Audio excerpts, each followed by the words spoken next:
Dobar dan i dobrodošli u novi video. U današnjem videu radimo recenziju za Galaxy Tab A9, Samsungov tablet koji je izuzetno popularan kod nas i može se naći po cijeni od 90 do 100 evra, što je izuzetno, morate priznati, jako dobro za ovaj cenovni rang. U pitanju je tablet srednje niže klase, veličine 8,7 inča, ima kameru od 8 megapiksela, prednju kameru od 2 megapiksela, što je ok za neke standardne fotografije upotrebljive. Nažalost, sam video je ograničen na Full HD u 30 frameova po sekundi, dolazi sa 4 ili 8 GB radne memorije, pokreće ga Helio G99 procesor, ima bateriju od 5100 mAh i puni se punjačem uglavnom 15 W, što je ok, iako smo možda očekivali da može da se puni nekim brzim punjačem, ali ovo je ipak zadovoljavajuće. Težak je svega 350 grama, pokriće ga Android 13 koji se može upgradeovati na 15-icu, što je pohvalno. Što se tiče grafičkog procesora, tu je mali G57 MC2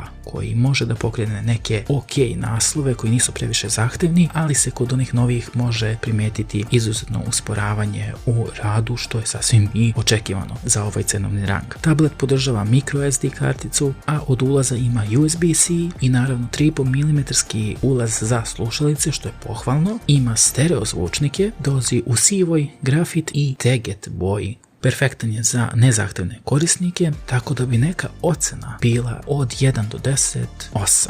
Zašto? Jednostavno, ovo je tablet od kojeg ne možete previše da očekujete, s druge strane dobijete izuzetno dosta za uložen novac. Može da pokrene neke slabije igre, ali opet koliko para, toliko i muzike. Sve u svemu, ukoliko imate prilike da nabavite ovaj tablet, a niste nešto previše zahtevan korisnik, preporučujemo definitivno da odaberete ovaj model, jer ipak Samsung je Samsung. To bi bilo to za ovaj video, ne zaboravite da lajkujete, da se subscribe-ujete i naravno komentarišite ukoliko imate neke prijedloge ili možda komentar vezan za ovaj model ili njegov prethodnik, kao i neki novi Samsungov tablet koji biste preporučili nekome da isproba. Vidimo se!